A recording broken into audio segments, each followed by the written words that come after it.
Oi, gente. Eu acabei de assistir o debate dos candidatos à presidência na Band e vou fazer aqui com vocês um resumo do que eu achei que foi o mais importante do que aconteceu no debate, indo de candidato a candidato ou candidata, né? Eu anotei tudo aqui. Se vocês quiserem, eu posso fazer um outro vídeo, assim, indo ponto a ponto, mas eu vou focar aqui no que eu achei que foram as coisas mais importantes, né? Começando pela participação de Lula, né? Lula, ele foi bem ao lembrar que no seu governo a corrupção foi investigada, que teve autonomia, ele lembrou várias das criações, mas ele deixou de fazer, quando ele foi pela primeira vez questionado sobre isso, a diferenciação com Bolsonaro. Eu não sei se foi algum assessor que falou isso para ele, se eu estivesse lá e fosse assessorar o Lula, eu teria dito para ele, olha Lula, lembra dos sigilo de 100 anos, lembra das trocas do Bolsonaro para proteger seus familiares, que aí você vai mostrar que o Bolsonaro não só é pessoalmente corrupto, como o Ciro lembrou, lembrando que corrompeu as esposas e os filhos, né? O Ciro lembra de todo o esquema de rachadinha, isso foi destacado pelo Ciro Gomes, mas lembrar que o Bolsonaro esconde a corrupção de todas as pessoas em volta do seu governo com essas jogadas, né? Ele também lembrou da grave corrupção nas vacinas. O Lula fez isso falando com a Simone Tebet, da Covaxin, que estava sendo superfaturada e tinha muitos indícios ali de muita corrupção do governo Bolsonaro numa vacina que ainda não tinha passado pela fase 3. Então era uma vacina das vacinas menos seguras, que era a Covaxin, a vacina indiana, não é? Quando já existiam vacinas muito seguras que já tinham passado da fase 3 de testes e que estava sendo superfaturada para o enriquecimento de pessoas ligadas ao Bolsonaro, né? Ele mostrou, o Lula, uma generosidade estratégica com Ciro, né? Que Ciro até deu uma risadinha na hora, né? E com a generosidade com o PDT, mostrando disponibilidade de tentar atrair o PDT para participar de um futuro governo Lula, tendo em vista que o PDT participou no passado das gestões petistas, né? Ele também, e isso acho que vai ser muito elogiado na participação de Lula, ele resgatou o legado positivo da Dilma, com números de desemprego baixos no final na sua primeira gestão da Dilma, mostrou muita lealdade à Dilma nessas falas e destacou que o que teria sido central para o governo Dilma ter, digamos assim, caído em desgraça foi a atuação do Eduardo Cunha e do Aécio. A gente sabe que não foi só isso, mas esse foi um fator grave. O próprio Lula reconhece que a política de isenções fiscais foi um equívoco durante o governo Dilma, ele já fez isso na entrevista no Jornal Nacional, né? Ele também mostrou solidariedade, o Lula, a Vera Magalhães, né? Depois dela ter sido agredida apenas por relatar a verdade sobre o negacionismo do governo Bolsonaro e o custo que isso tem em vidas. A fala da Vera foi uma fala muito dura, mas verdadeira. Mas o Bolsonaro não aguenta a verdade, tinha que ofender a jornalista, e esse, sem dúvida nenhuma, esse momento da ofensa do Bolsonaro vai ser o momento que vai caracterizar mais centralmente esse debate e a repercussão na imprensa, porque ele agrediu verbalmente uma mulher que a única coisa que ela fez foi relatar a verdade dos fatos.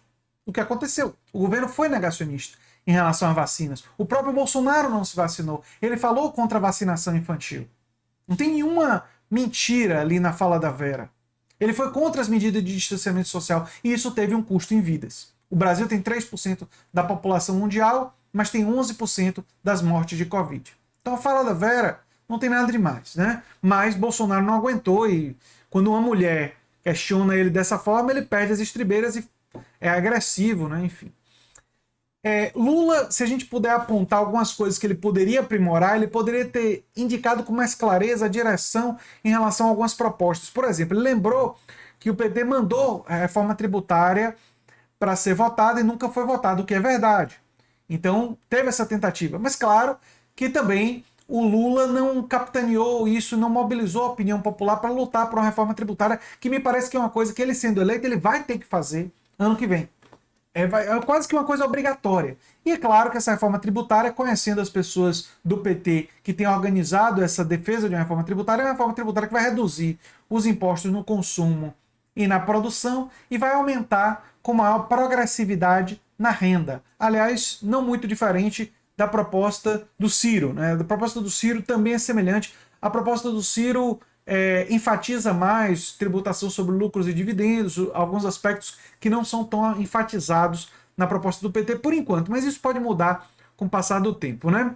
Não foi ele, Lula, que lembrou que o governo Bolsonaro foi inicialmente contra o auxílio emergencial e que a primeira proposta que veio do Guedes foi de R$ 200. Quem fez isso foi a Soraya, do União Brasil, que representa aqueles valores conservadores mais tradicionais, na economia defende o liberalismo, mas teve alguns momentos bons no debate, embora eu discorde da ideologia dela, e vou até falar um pouco sobre isso. Bolsonaro, participação do Bolsonaro, vai ficar marcada pela hostilidade dele com Vera Magalhães. E com Simone Tebet.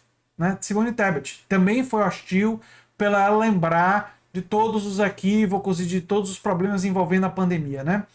Além disso, o Bolsonaro vai caracterizar a sua participação, isso vai ser muito replicado nos grupos das redes sociais, né?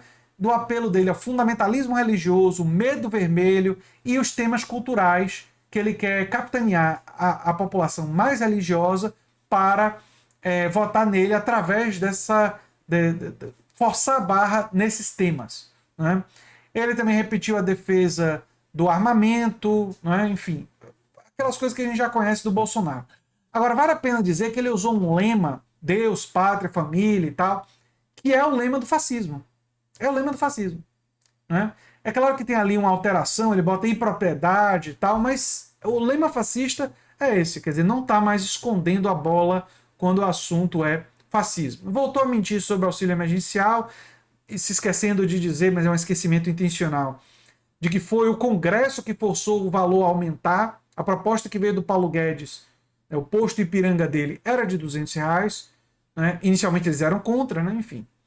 Voltou a criticar o chamado Fique em Casa, que é o distanciamento social, e vale a pena lembrar, eu que estou aqui com a camisa de defesa da saúde, que o distanciamento social foi fundamental para minimizar o tamanho do colapso dos hospitais. Se toda a população brasileira fizesse como foi feito em Manaus, aconteceria no Brasil o que aconteceu em Manaus. Teríamos um colapso completo do sistema de saúde, um colapso completo dos hospitais, e muita gente ia morrer não só de Covid por falta de respirador, mas ia morrer de outras doenças. Né? Porque a pessoa que chegasse no hospital doente, precisando de leito, não teria leito, porque estaria tudo ocupado pela explosão de casos de Covid. Então a fala dele contra o distanciamento social é uma fala absurda. É uma fala, eu diria até, criminosa, de crime sanitário, mas enfim. Ciro Gomes. Ele atacou em diferentes momentos Lula e Bolsonaro, como vem fazendo, então ele manteve a estratégia, que eu já expliquei aqui, que no ataque a Lula, ele deveria, se ele quisesse ter alguma chance, se concentrar em ataques não pessoais e ataques de governo. Nesse debate, ele tentou dizer que não é uma questão pessoal, que é uma questão de modelo econômico e tal. Em alguns momentos ele escorregou e caiu um pouco no ataque pessoal. Sim, Ciro escorregou em alguns momentos, mas eu acho que isso aconteceu menos nesse debate do que tinha acontecido em entrevistas anteriores. Eu não sei se algumas pessoas que viram meus vídeos são assessores do Ciro, e esses assessores do Ciro orientaram o Ciro dizendo: olha, Ciro, esses ataques pessoais no Lula não vai funcionar para você. Se foi isso, a performance do Ciro melhorou estrategicamente, porque quem quer ganhar a eleição tem que pensar estrategicamente, né? Ele voltou a lembrar da proposta dele de retirar pessoas do SPC e empresas do Serasa, destacou a mentira absurda do Bolsonaro que nega a existência de fome no Brasil, um momento forte do Ciro, lembrando que tem 33 milhões de pessoas passando fome que o Bolsonaro negou, e se destacou ao falar da educação no início do debate, porque devido à força do exemplo do Ceará, que é a melhor educação pública do Brasil, não é? E ele também lembrou de uma educação que não seja decoreba, mas seja uma educação libertadora. Quando o tema é educação, nesses momentos que a educação foi discutida, né? Ciro tem a força de ter contribuído, claro que não foi ele sozinho, para o sucesso da educação no Ceará, né? Enfatizou o programa de renda mínima do Eduardo Suplicy como política de Estado e não de governo, mas fora isso eu acho que a participação de Ciro, embora melhor do que em outros momentos, quando ele partia muito para o pessoal, né? Acho que não foi de um destaque ao ponto de ter um impacto nas pesquisas muito grande. Claro que a gente vai ver mesmo na hora que saírem as pesquisas, né? Mas, enfim, essa foi uma impressão que eu tive. Eu acabei de assistir o debate, então foi a impressão que eu tive. A Simone Tebet, ela afirmou acerca da corrupção no caso das vacinas, mas também aproveitou para criticar a corrupção existente nos governos do PT. Porém, se nós analisarmos o todo da Simone Tebet, ela pesou muito mais as críticas no Bolsonaro. Não dá para comparar. Ela pesou muito mais as críticas no Bolsonaro. Bolsonaro foi o alvo dela em 90% do tempo. Ela criticou, praticamente não criticou Ciro, criticou um pouco Lula e os governos petistas, mas de uma forma, enfim, não personalizou e pegou pesado no Bolsonaro. Fico com a sensação de que Lula talvez seja capaz de atrair o apoio dela em um eventual segundo turno e de setores do MDB e talvez possa prometer para ela até um ministério. Um ministério, por exemplo, das mulheres, da igualdade salarial, que é um tema muito caro para ela. Embora ela tenha essas críticas ao PT, críticas ao Lula, eu vi uma chance de um diálogo ali, né? E que Lula, com toda a habilidade política que ele tem, ele seria capaz de atrair ela para um apoio e tal, e para uma composição.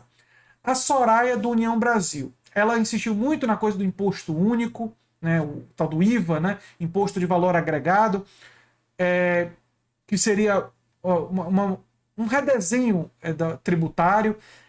Nesse sentido, o redesenho dela é um redesenho tipicamente liberal, porque é uma redução de tributos, mas ela não enfatiza tanto progressividade na renda, lucros e dividendos, não falou sobre isso. Então, é aquela proposta mais tradicional, né, da direita liberal, né? Mas ela deu uma fechada na ortodoxia liberal, no radicalismo liberal do Felipe Dávila no Novo. Num tema que é muito caro para mim.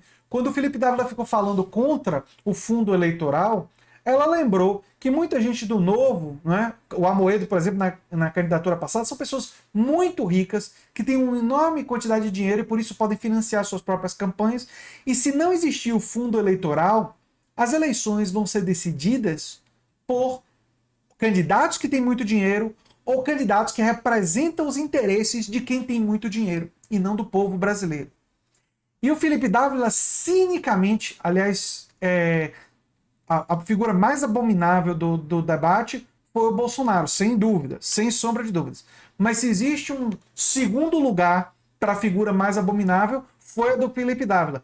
Porque ficou falando em acabar com o fundo eleitoral para quê? Para favorecer o partido dele que representa os interesses do empresariado e que o empresariado injeta, como recentemente nós descobrimos que o Salim Matar, quer dizer, a revista Fórum descobriu, né? E eu fiz vídeo sobre isso, que o Salim Matar injetou uma quantidade enorme de dinheiro nos candidatos do Novo. E ele que é beneficiário de políticas do Romeu Zema. Romeu Zema que o Felipe Dávila ficou defendendo o tempo todo durante o debate. Falou o tempo todo de privatização, que tem que privatizar tudo, né? E falou que, insinuando que a iniciativa privada tudo resolve, que tudo tem que ser privatizado, né? Esquecendo de dizer que países como os Estados Unidos, que privatizaram quase tudo, por exemplo, a saúde, né? São países que estão entre os piores países do mundo desenvolvido na área de saúde. Os Estados Unidos têm um sistema de saúde pior do que o de Portugal, pior do que o da Espanha. O sistema de saúde canadense, que faz fronteira com os Estados Unidos, é infinitamente melhor do que o sistema americano. E por quê? Porque nos Estados Unidos, saúde é mercadoria. E não pode ser. Saúde tem que ser direito social. E para isso precisa da atuação do Estado, que o Felipe Dávila tanto abomina. Que ignora, inclusive, que a natureza do Estado corresponde a uma correlação de forças existentes na sociedade. E se o Estado brasileiro tem problemas, e tem, é patrimonialista, tem corrupção, é autoritário, isso se deve muito à elite, às oligarquias e àqueles que têm muito poder sobre o Estado. Ou seja, muitos daqueles que são os financiadores da campanha do Felipe Dávila. Tem muita responsabilidade sobre a situação e os problemas do Estado brasileiro. Sobre o debate em geral, eu acho que ele foi proveitoso para o Lula e para o Ciro. Tanto o Lula quanto o Ciro ganharam pontos nesse debate. O Bolsonaro vai ter muita coisa nas redes sociais dos seus apoiadores achando que ele mitou nas grosserias que ele fez, mas a imensa maioria, imagino que a maioria das pessoas vão reagir negativamente à postura do Bolsonaro e da grosseria que ele fez com a Vera Magalhães e com a Simone Tebet, né? E os outros candidatos eu meio que já resumi nesse vídeo. vocês quiserem um vídeo mais detalhado, eu posso ver se eu faço amanhã ou terça-feira para fazer uma análise, digamos assim, mais pormenorizada do debate, mas aí vai ser uma análise que vai ultrapassar os 20 minutos. E esse vídeo aqui já está com 15, então eu vou finalizar. Eu sou André Teixeira Jacobina, o canal Nova Máquina do Tempo. E se você gosta do que a gente faz, se inscreve, dá um like, compartilha. Quem sabe vira membro, apoiador, quem sabe faz um dos nossos cursos para aprofundar os conhecimentos sobre história política, sobre ciência política e sobre os grandes autores das ciências humanas, né? Até para não cair na demonização pueril, na demonização tola, típica que o Bolsonaro demonstrou nesse debate em relação a teses do campo progressista. É isso aí, gente. Um abração e até o próximo vídeo. Tchau, tchau.